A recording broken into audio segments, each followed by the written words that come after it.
Muchas gracias, hermanos. Saludos a todos. Quisiera continuar con el estudio que hemos estado considerando hace varias semanas de la carta del apóstol Pedro, la primera carta del apóstol Pedro. Y vamos a considerar a partir del verso 5, aunque vamos a leer desde el verso 3, correspondería considerar versos 6 y 7 en esta ocasión. Vamos a leer entonces el verso 3, primera carta del apóstol Pedro, capítulo 1, verso 3.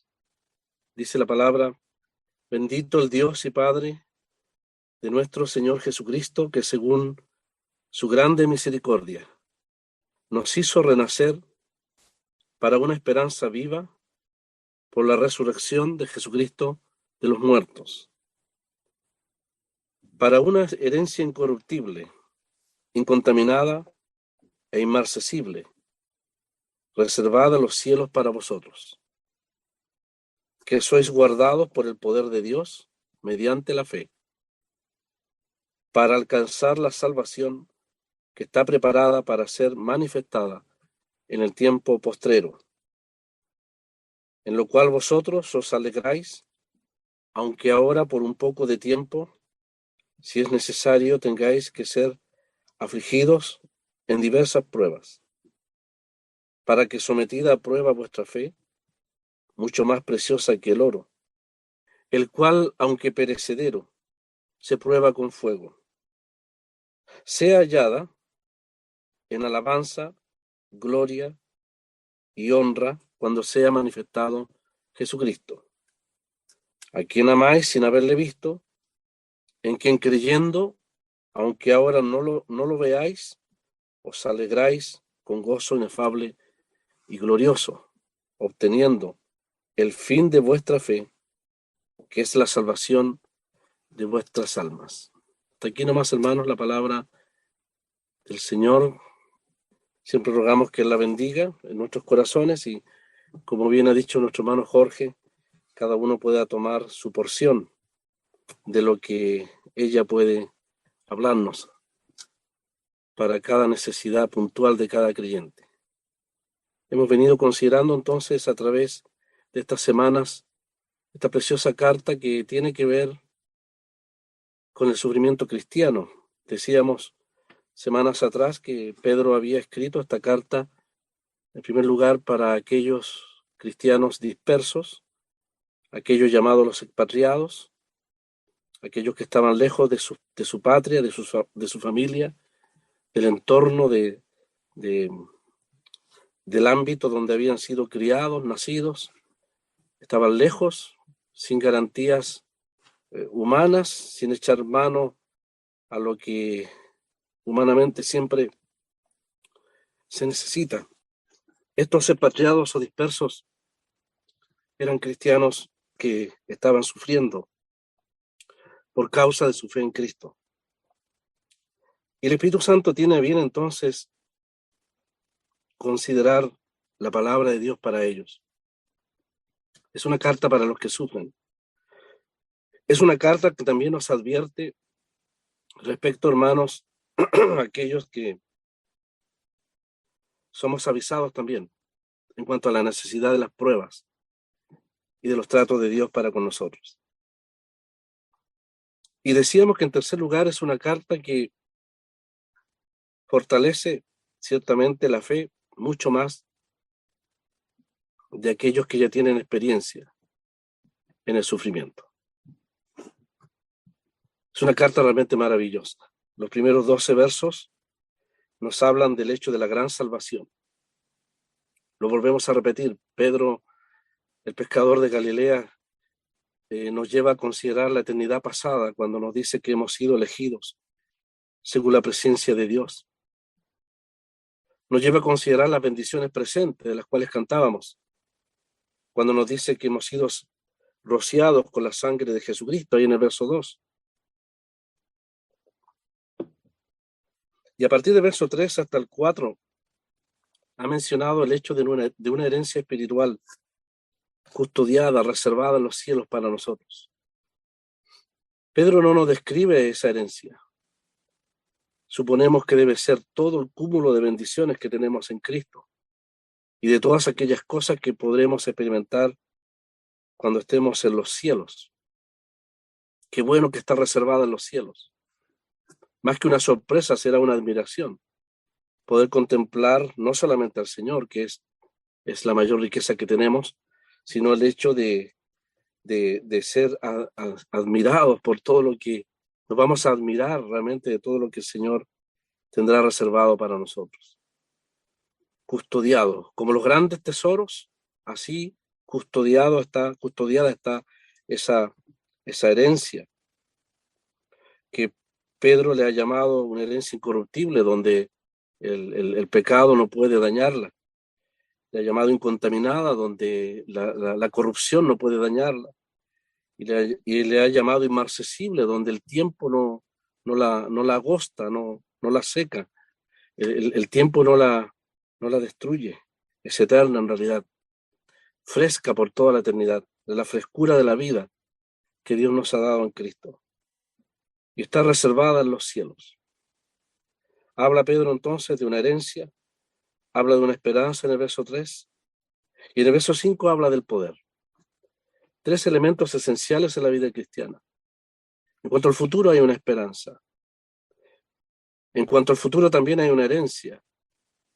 Y en cuanto al presente hay un poder que nos guarda. En el verso 5 dice, sois guardados por el poder de Dios mediante la fe.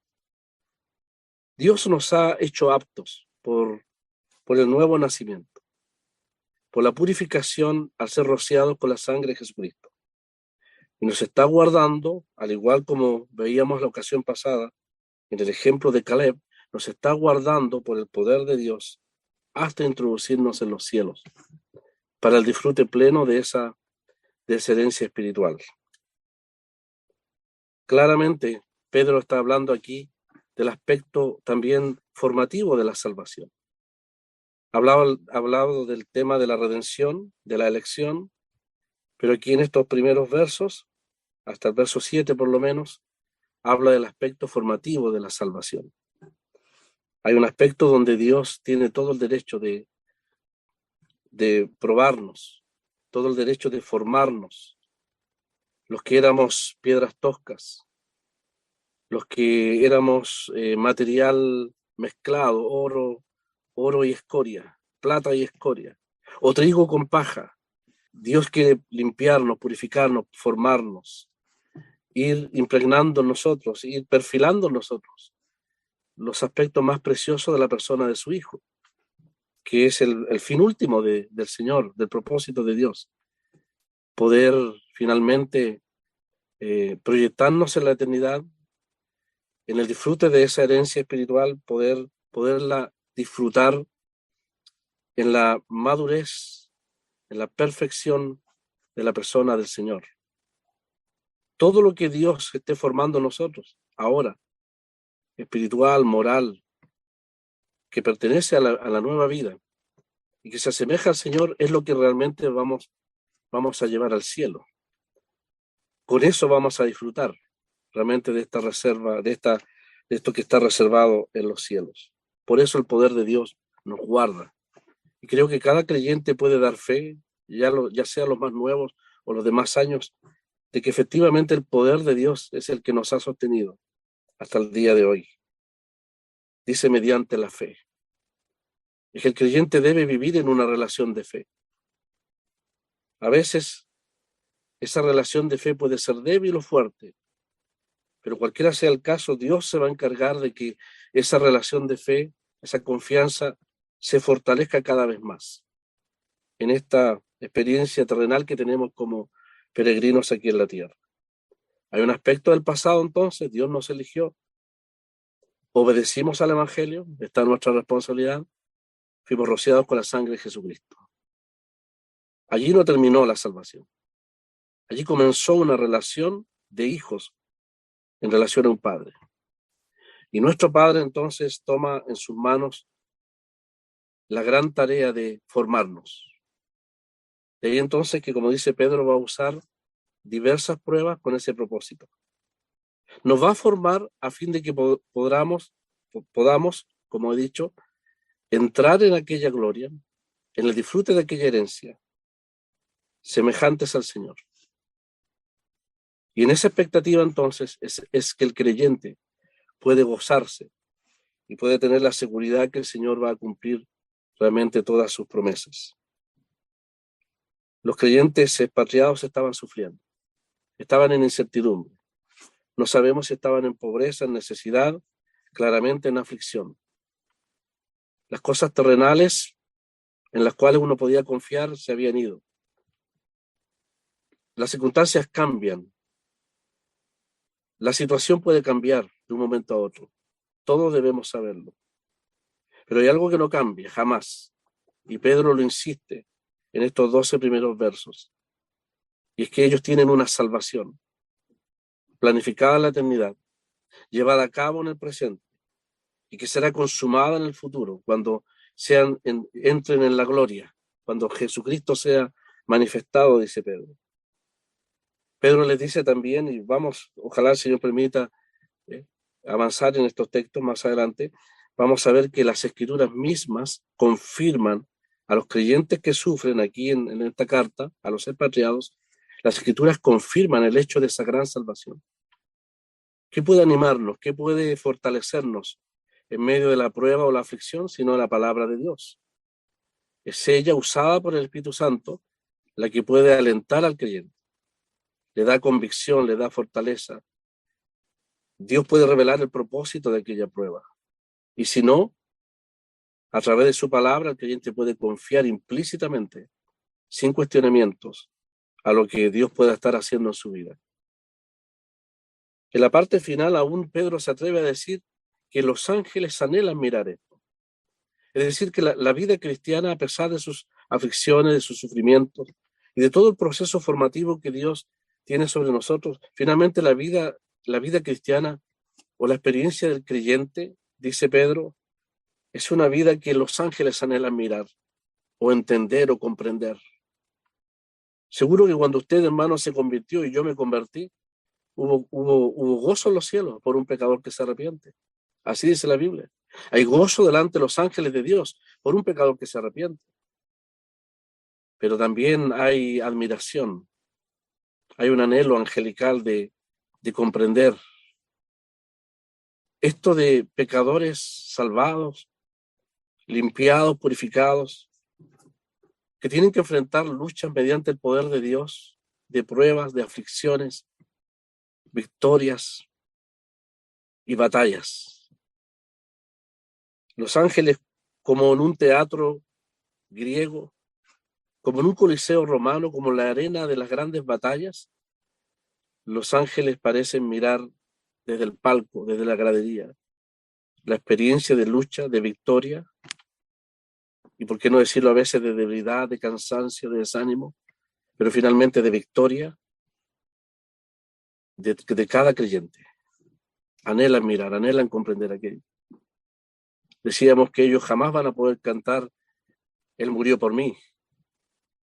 Nada saben de la gracia de Dios. La pueden observar objetivamente, obrando en criaturas y creyentes como nosotros. Ellos saben que finalmente el Señor triunfará.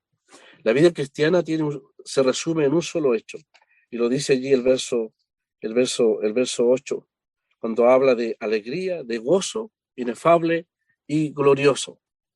Al final de toda la batalla, el resumen de la vida cristiana es victoria. De manera que aún el creyente más débil podrá experimentar esa victoria que el Señor concederá cuando todo el pueblo de Dios sea introducido en la gloria. Qué tremendo misterio la palabra de Dios.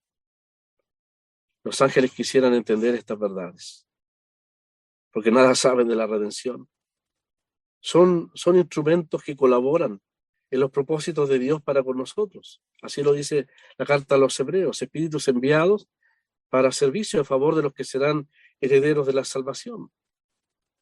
Y seguramente ellos cantarán en el cielo cuando vean la victoria final de todos los redimidos en la presencia de Dios. Por eso en Apocalipsis 5 ellos también se asocian al gran coro, al gran cántico de adoración al Señor. aunque testigos objetivos un poco lejanos a las realidades de nuestra propia experiencia, ellos también cantarán al Señor y le adorarán porque Él fue inmolado y con tu sangre los has redimido, así dice una traducción, los has redimido, cantando los ángeles respecto a los redimidos, pero nosotros, la palabra es distinta, ¿no es cierto? Nos has redimido de todo pueblo, linaje y nación. Pedro entonces trata de animar a los creyentes dispersos aquí, expatriados, que están lejos de su patria, lejos de su tierra, eh, tratando de que ellos pongan la mirada en las grandes bendiciones. Qué precioso himno cantamos al principio. Bendiciones, ¿cuántas tienes ya? Y aquí Pedro muestra tantas bendiciones. Hay una esperanza, hay una herencia, hay una fe, hay una experiencia de salvación y hay una experiencia de regeneración. Dios ha obrado un milagro maravilloso al regenerarlos, al hacerles nacer de nuevo. Y esas cosas son las que ellos deben considerar, que no son pobres, que no son indigentes, a lo mejor despreciados en cuanto al mundo. Cuando el cristiano es fiel, tendrá que experimentar el desprecio, la indiferencia o la burla del mundo. Pero ante Dios son riquísimos, riquísimos. Nuestro hermano nos hablaba el jueves pasado, respecto de aquella iglesia que era aparentemente pobre. Digo aparentemente pobre porque el Señor dice, tú eres rico. Conozco tu pobreza, tu angustia, tu trabajo, tu dolor. Y el Señor exalta a aquella asamblea, la de Esmirna, considerando las riquezas que tienen en Él. De manera entonces, hermanos, que a partir del verso 6, Pedro dice, en lo cual vosotros os alegráis. Aquí está la alegría del creyente, debiera ser la alegría de todos nosotros. ¿En qué se alegraban? ¿En qué cosas se alegraban ellos? Bueno, se alegraban en el hecho de la salvación, en el hecho del perdón de sus pecados, en la esperanza, y se alegraban también en el hecho del poder de Dios. Pero hay algo interesante, en el verso 5 al final dice, habla de esa salvación que está preparada para ser manifestada en el tiempo postrero. Se entiende que de aquello ellos se alegraban, no solo de las grandes bendiciones que tienen en Cristo, sino del hecho del tiempo postrero. ¿Qué significa esto? Los creyentes, aquí en esta carta, los dispersos, ellos se aferraban al hecho inminente de la venida del Señor. Sabían que a la postre, finalmente, al final de todo, Cristo viene. Y ellos van a experimentar una salvación. Ya la tienen en cuanto al alma. Ya la tienen en cuanto a lo judicial y lo eterno. Están experimentando una salvación del poder del pecado, del poder de Satanás y de nuestra propia carne. Pero saben que pronto, de manera inminente, pareciera que ya está a las puertas el hecho del aspecto final de la salvación de ellos. Aunque no lo explica Pedro aquí, por otros textos del Nuevo Testamento sabemos que tiene que ver con la transformación de nuestros cuerpos, con la salida de esta escena terrestre, con el fin de la presencia del pecado en nuestras vidas. Ese aspecto de la salvación, que es el sello de la obra que se planeó en la eternidad, es lo que los creyentes realmente esperaban. Dice, lo cual vosotros os alegráis. Sí, hermanos, pueden haber muchos motivos.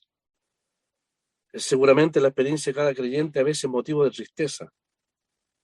Pero aquí Pedro habla de una alegría que sabemos que es diferente a la del mundo, porque la del mundo es circunstancial, ¿no es cierto?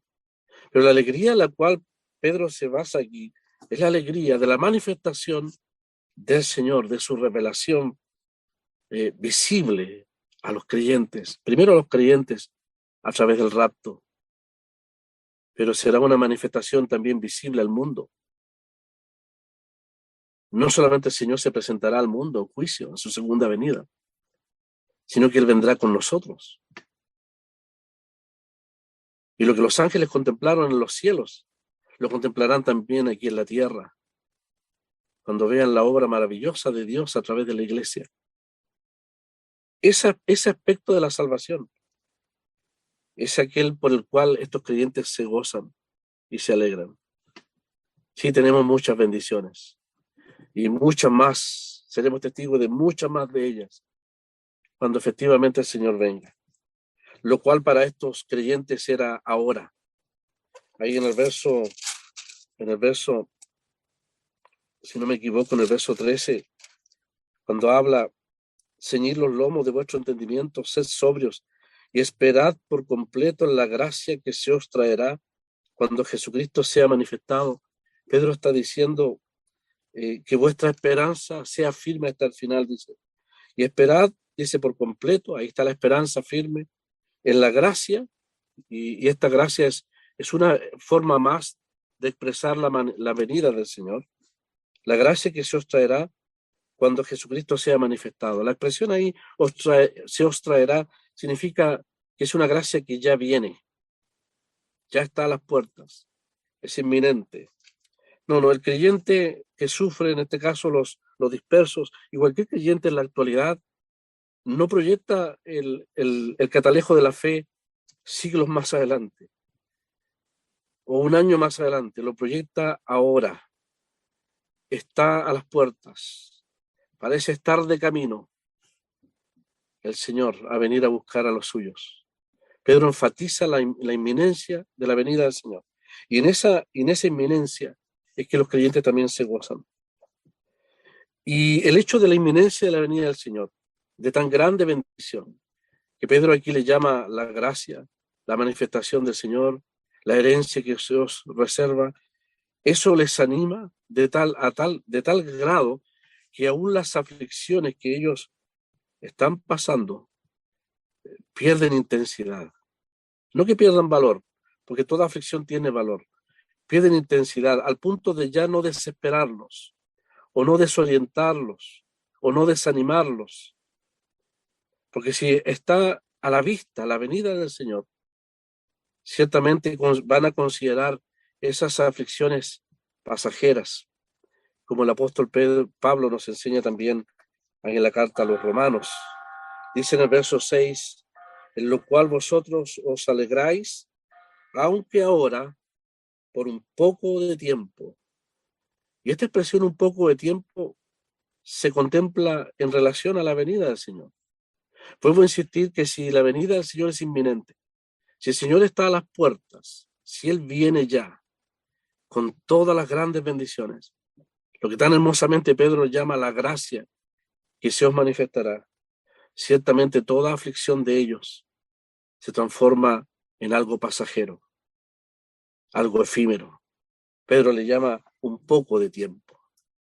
Sabemos de hermanos que han sufrido y están sufriendo por años. Hay enfermedades largas y agónicas. Hay situaciones quizás de incapacidad que algunos hermanos tendrán que soportar y han soportado por años. Tenemos hermanos que están entrando ya en la senectud, en la tercera edad, y cuántas situaciones se van a presentar. Nuestro corazón ciertamente podría considerar mucho tiempo, pero aquí dice poco tiempo. Claro, la experiencia personal dirá, esto es largo, parece difícil de soportar, pero si nosotros lo miramos, hermanos, en relación a que el Señor viene ya, cada día es poco tiempo. Cada día Él está a la puerta, Él viene. Y eso otorga paciencia seguramente a nuestros hermanos que están soportando aflicciones largas, penosas, otros a lo mejor menos. Pero dice que en relación a la venida del Señor, las aflicciones del tiempo presente, lo dice Pablo en la carta a los Romanos, son efímeras y son de baja intensidad.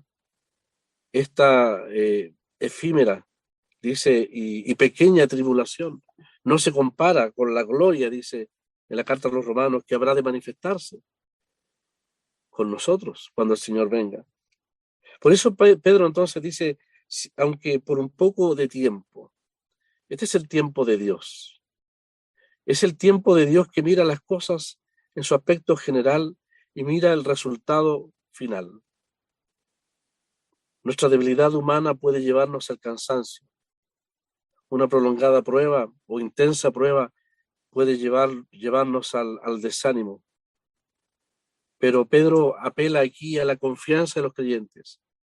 Hermano, les dice, por poco tiempo, si es necesario, aunque tengáis que ser afligidos en diversas pruebas, permaneced, dice, confiad, pronto Él viene.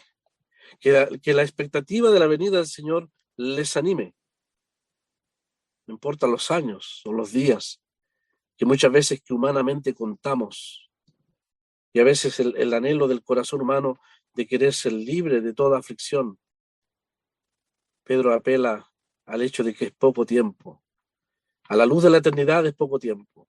Y cuando el creyente entonces por la fe se aferra a ese hecho, entiende que las tribulaciones o las aflicciones, como nos enseña la Escritura, finalmente son de poco tiempo en relación a la eternidad.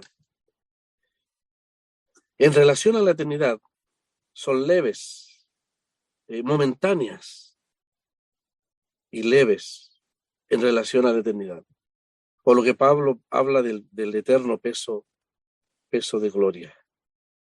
Entonces el apóstol anima a estos creyentes y les dice que aunque tengan que sufrir por un poco de tiempo, si es necesario, Dios sabe perfectamente lo que necesitamos. Él tiene un plan. Y qué bueno saber, hermanos, que lo que Pedro llama aquí pruebas o aflicción o diversas pruebas siempre estarán dentro de ese plan. Qué bueno saber que nuestro Padre no improvisa nada, ni arregla las cosas en el camino. No le asaltan las circunstancias, ni Dios se mueve en base al ímpetu o al vaivén de las circunstancias. Todo lo tiene planificado, aún aquello que nosotros quizás en algún momento no podremos comprender.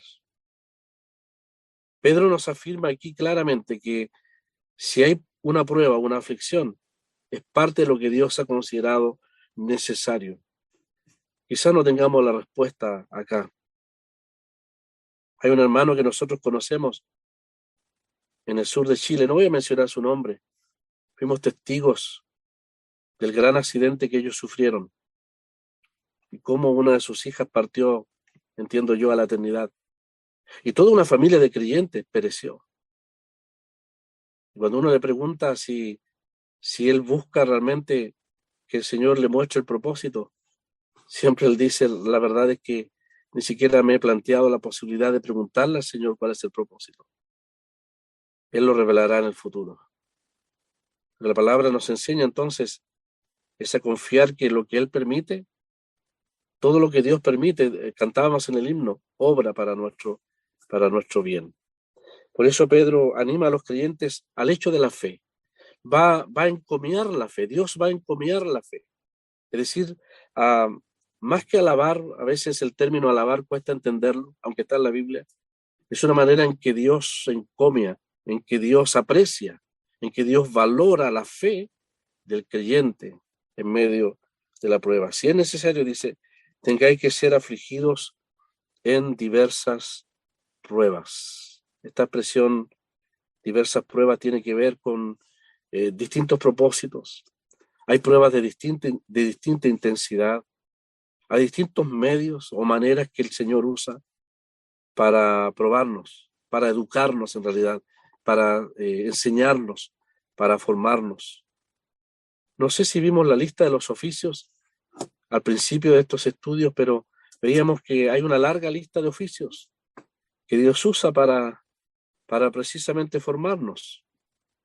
Los oficios de Dios, un tema impresionante, pero que cuando se hace realidad, por la fe tenemos que reconocer que es parte de lo que Dios obra realmente en nuestra vida. Dios tiene distintas formas, distintos métodos y maneras de obrar según la necesidad de cada creyente y distintos oficios. En este caso, Pedro va a usar el oficio del fundidor, del que funde el oro o la plata, o del orfebre, o del joyero, que usan el crisol para poder purificar la plata y el oro, el metal precioso. a fin de que sea cada vez más puro.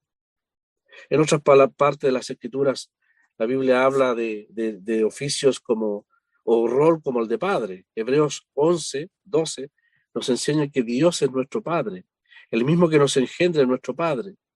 Por lo tanto, Él se encarga de la educación de sus hijos.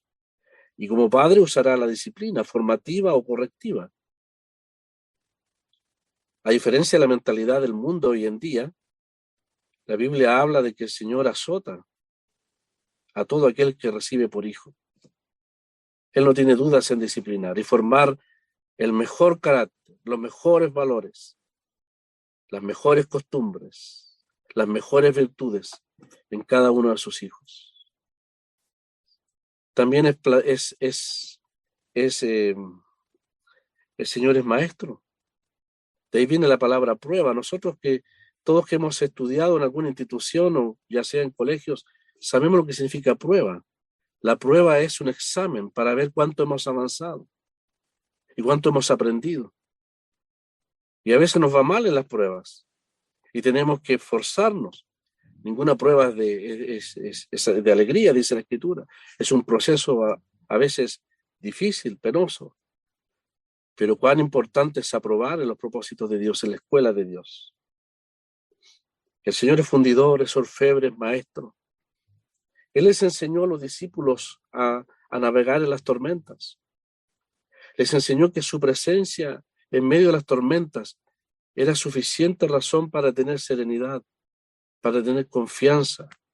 Aun cuando a veces el bote en la necesidad material, en la enfermedad o espiritual, a veces pareciera zozobrar. Y el corazón humano pierde la confianza, pierde la serenidad, pierde la paz. No temáis, le dice el Señor, yo soy. Y el Señor se sube a la barca. El Señor sabía dominar las tempestades y sabía dormir muy bien, dependiendo de su Padre, en el cabezal de un bote, en medio de toda la tormenta. Así les enseñó a ellos a ser buenos marinos también. ¿Es que acaso existen los marinos de agua dulce? ¿No es cierto que no? Aquellos hermanos que conocemos, los barcos que están frente a nosotros, no existen los marinos de agua dulce, y si los hay, no están preparados para las tormentas. Gracias a Dios porque Él nos prepara en ese ámbito. La formación para poder enfrentar los días de bonanza y los días de tormenta. La fe debe aferrarse en ambas situaciones. Y tenemos que aprenderlo muchas veces por experiencia. Si es necesario, dice, tengáis que ser afligidos en diversas pruebas. Esas pruebas son diversas porque Dios puede tener diversos propósitos. El tiempo se está yendo rápido. Quizás vamos a considerar el verso 6, pero quisiera dejar el ejemplo de Abraham. Invito a los hermanos a estudiar la vida de Abraham. Por lo menos yo cuento 7 pruebas en la vida del patriarca, que es la primera mención en la Biblia, quizás abierta, de la relación de fe de un hombre, que también fue llamado. No hay duda que fue justificado por la fe y que también tenía una esperanza y también tenía una promesa y una herencia que disfrutar. Pero que por más de 30 años también él vivió una relación de fe. Sabemos que por experiencia propia Abraham desmayó muchas veces, pero la gracia de Dios le sostuvo. Es llamado el padre de la fe, porque es el que acuña o inaugura, digámoslo así, toda la dispensación de los tratos de Dios con los hombres a través de la fe. Por la fe él salió de Harán, de Ur de los Caldeos, y por la fe se aferró a las promesas de Dios. Abraham fue formado por el Señor también. Él pasó la prueba de la obediencia, cuando el Señor le dijo, sal de tu casa y de tu parentela. Él pasó por la prueba de la dependencia. También pasó necesidad. Hubo hambre en Egipto, dice la Escritura. Dios permitió que él descendiera a Egipto. No era su voluntad absoluta, pero Dios permitió que descendiera a Egipto. Y en esa necesidad Dios le enseñó grandes lecciones en Egipto. le preparó para el futuro, porque fue ahí en Egipto donde Abraham, arrastrado por la necesidad personal o económica, allí el Señor le enseñó grandes lecciones. En primer lugar, que él tenía el poder para proteger, que él no tenía que echar mano a medios humanos o artificios humanos, aún con su señora. Debía tener serenidad de que Dios le protegería. El poder de Dios se desplegó grandemente protegiendo a Sara y protegiendo también a Abraham. Salió decepcionado de Egipto, rechazó las glorias de Egipto para volver a la sencillez de la carpa, de la tienda, donde realmente él tenía paz y serenidad, donde realmente gozaba la presencia del Señor y de sus bendiciones. Pasó también por la prueba de los móviles o los motivos, cuando lamentablemente tuvo ese altercado, en realidad esa lucha entre los pastores de Lot y Abraham demostraron lo que había en el corazón de cada uno. A veces el Señor permite circunstancias en cada uno de nosotros que sacan a la luz lo que hay en lo más profundo de nuestro ser. La ambición de Lot por lo material salió a la luz. Y sabemos la historia. Finalmente salió amando a Sodoma y Gomorra y ganándose un espacio en el mundo, pero perdiendo todo lo que tiene que ver con la vida espiritual, la situación de su familia, de sus hijos, de sus hijas. Toda la pérdida espiritual fue desastrosa en comparación a lo que pudo haber ganado materialmente, que finalmente lo perdió. Pero en esa misma controversia salió a la luz lo que había en Abraham, un verdadero aprecio por la voluntad de Dios, un autodesprendimiento, de manera que le dijo a Lot, si tú vas a la izquierda, yo iré a la derecha y viceversa. Ahí se demostró la ambición espiritual de Abraham, no la ambición material. Fue probado en sus motivos. Está la prueba del corazón. El dinero siempre será la prueba ácida para el corazón de toda persona, inclusive el creyente. De manera que cuando en el capítulo 14, yo estoy relatando historias que los hermanos saben, en el capítulo 14, cuando viene el rey de Sodoma y le ofrece en un momento todas las riquezas que él conquistó ahí de Sodoma y Gomorra, Abraham es probado por el lucro. El Señor interviene, se anticipa, aparece Melquisedec, le bendice, le pone prácticamente palabras en sus labios, le dice, bendito al Dios de Abraham, que entregó los enemigos en tus manos. Y le pone una mesa. Eso es comunión, pan y vino, comunión. Y Abraham se levanta fortalecido y de tal manera que es capaz de rechazar todas las riquezas de aquel tiempo, con el peligro de haber perdido su carácter de peregrino de un día para otro. En un momento estaba el riesgo de perder el carácter de peregrino y transformarse en el hombre más rico de Oriente. Dios permitió esa prueba. El mundo lo probó. Y Abraham venció por la fe y por el ánimo del Señor en aquello. La prueba de la paciencia. Si hay algo que Dios tiene que forjar en nosotros es la paciencia. Todos tenemos que reconocer nuestra falta de paciencia. 30 años esperó Abraham.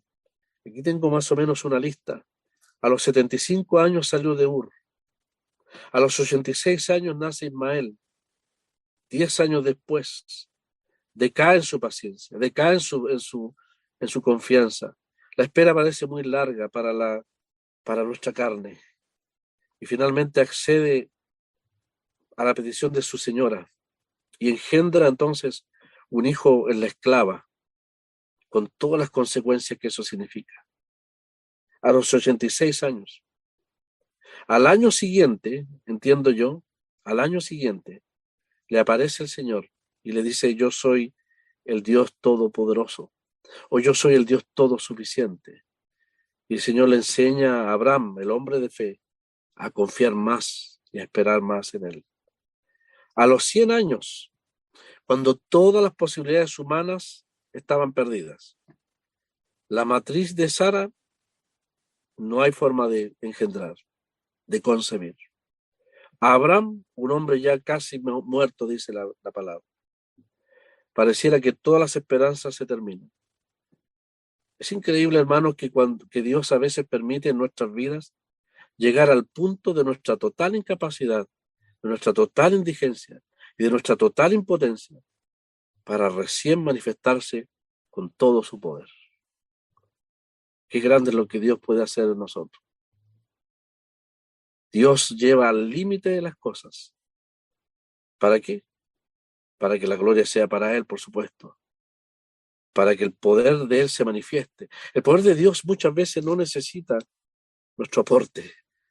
El poder de Dios se manifiesta completa y totalmente. Y fue así en el caso de Abraham. Contra toda esperanza, dice la carta a los romanos. A los 100 años sentado ahí en la carpa, al calor del día, en la sombra de la puerta de la entrada de la carpa, no había ya los años, parecieran que ya todo se terminó. Pero el creyente Abraham tenía la confianza que Dios, frente al hecho de que las circunstancias decían todo lo contrario, él tenía la confianza que Dios obraría. Y llegó ese día. Esperó, como dice Pedro, por completo, hasta el fin, en la promesa de Dios. Y qué maravilla fue cuando el Señor le dijo: al cabo de un año, Sara tendrá un hijo. Y Sara se rió de forma natural, porque las condiciones naturales no daban ninguna razón para tener un hijo. Es que Dios esperó ese momento para que ellos reconocieran la total incapacidad nuestra, para que el poder de Dios se manifestara plenamente. Y la misma mujer que se rió con la risa del escepticismo, cuando parió al niño, se rió con la risa de la fe y del gozo exultante, ¿no es cierto?, de una mujer que fue capaz de dar a luz y ver en el nacimiento de ese niño el cumplimiento de la promesa de Dios y el despliegue maravilloso del poder de Dios, que es capaz de obrar en contra de lo imposible. Dios a veces estira la cosa y nos hace esperar para que la gloria sea mayor para Él.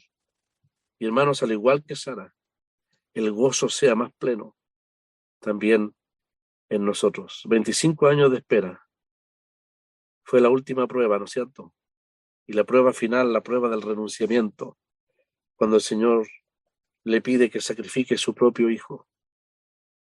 Abraham sabía que todo lo que él tenía era del Señor. Y Dios le pide su hijo. Y se lo entrega sin cuestionamiento. De manera que su fe o su obediencia es probada a tal grado que en esa experiencia de obediencia, Dios se goza plenamente. Por mí mismo he jurado, dice el Señor, ahí en el monte Moria, cuando ve el ejemplo de obediencia y de fe de este hombre, por mí mismo he jurado. Dios confirma el pacto y las promesas hacia el creyente Abraham. ¿Por qué? Porque, aunque no lo vimos, el verso 7 dice que la fe sometida a prueba es mucho más preciosa que el oro. Dios lo tasa, lo valora, más preciosa que el oro. Porque el darle el crédito a Dios, el confiar en Dios, el esperar en Él, es algo que Dios valora mucho. Y por supuesto tiene su recompensa. A lo mejor no aquí en la tierra, pero sí en los cielos. Por eso dice que aunque perecedero se prueba con fuego, sea hallada en alabanza, hallada la fe, ¿no es cierto? Hallada en alabanza, Dios encomia, Dios valora, Dios premiará, recompensará esa fe en alabanza, en gloria y honra, cuando sea manifestado Jesucristo. Seguramente estos hermanos expatriados sufrían maldiciones del mundo por su fe en Cristo. El mundo les maldijo, pero en el cielo habrá alabanza. Expatriados lejos de su tierra, humillados, pero por esa fe experimentarán gloria. Gloria en vez de humillación. Y deshonra, vergüenza, oprobio. En contraste al oprobio público, a la burla como al Señor, Ellos experimentarán la gloria, la honra, que solo puede venir del Señor. Solo puede venir del Señor. Pedro les anima entonces, hermanos, y nos anima también a nosotros, cualquiera sea el grado de nuestras pruebas o aflicciones, la intensidad de ellas, o el tipo de prueba, la diversa prueba que Dios permita en nosotros, o a las cuales Él tendrá que sujetarnos en el futuro. Pedro nos anima, vuelvo a decirlo entonces, al cristiano que sufre, a poner la mirada en aquello que aquí llama la manifestación en el tiempo postrero del Señor, o lo que llama en el verso 7, cuando sea manifestado Jesucristo. Y al que está sufriendo le anima también a aferrarse por la fe hasta el final, sin desmayar. Y aquellos nuestros hermanos que ya tienen experiencia, mucho más que nosotros, seguramente este pasaje les animará, les fortalecerá, les dará una nueva perspectiva de la grandeza de la fidelidad del Señor, de la experiencia de su presencia a través del tiempo, experimentados ya, fogueados en los fuegos de la aflicción, purificados, avanzando, creciendo en el conocimiento del Señor por experiencia, como la palabra también nos enseña. Gracias a Dios por su obra, gracias a Dios por su obra de salvación, de elección, de santificación y de ser rociados. Gracias a Dios por la obra formativa, aunque no la entendamos o no la comprendamos. Tarde o temprano, Él nos la hará entender y saber. Y gracias a Dios también por el aspecto futuro de aquella obra, de la cual Pedro hablará también cuando dice en el verso 8, a quien amáis sin haberle visto.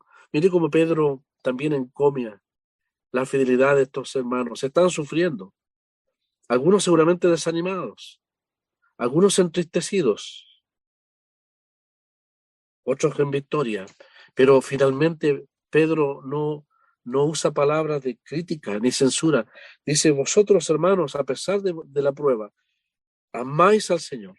A diferencia de mí, yo soy testigo del Señor, dice Pedro. Yo soy testigo de sus padecimientos, pero vosotros, dice, le amáis sin haberle visto. Qué fe, ¿no es cierto? Qué confianza, qué férrea confianza en el Señor. ¿En quién creyendo? Esa es la fe activa, permanente. Aunque ahora no lo veáis, os alegráis con gozo inefable y glorioso, obteniendo el fin de vuestra fe, la meta de vuestra fe, de vuestra confianza, que es la salvación de vuestras almas. Es una esperanza que se mantiene firme hasta el final. Y es una fe que se ejerce hasta el final. ¿Cuál es el final? ¿Cuál es el momento cúlmine de la obra de Dios? Aquí Pedro le llama a la salvación de nuestras almas, que está ligada a la venida del Señor, a su manifestación, y nuestra entrada en gloria, en perfección, por supuesto, cumpliendo así cabalmente y perfectamente la obra del Señor en nuestras vidas. Que el Señor bendiga su palabra y Él también pueda animarnos con estas lecciones, de las cuales ciertamente tenemos mucho que aprender, pero han sido dejadas para la experiencia de cada creyente, cualquiera que sea, para estos días. Gracias, hermanos, que el Señor les bendiga ampliamente.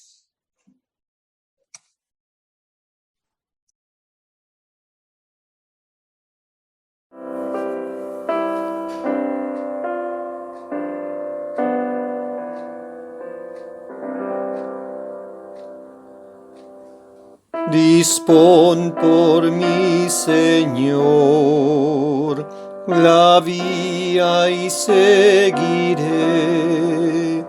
guiado por tu amor, nunca resbalaré.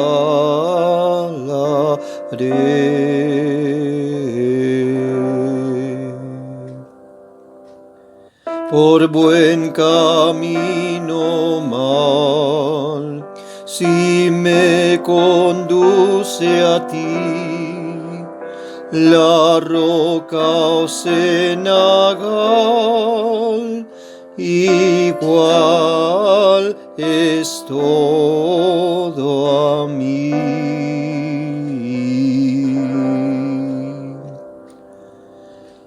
Mi copa tú podrás de gozo pena henchir, placer me infundirá tu voluntad cumplir.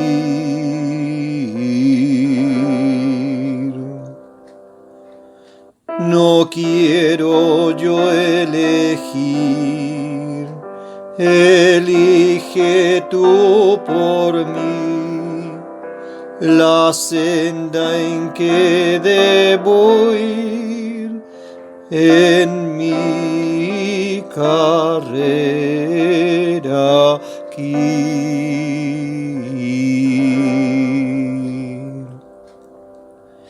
Tu reino he de buscar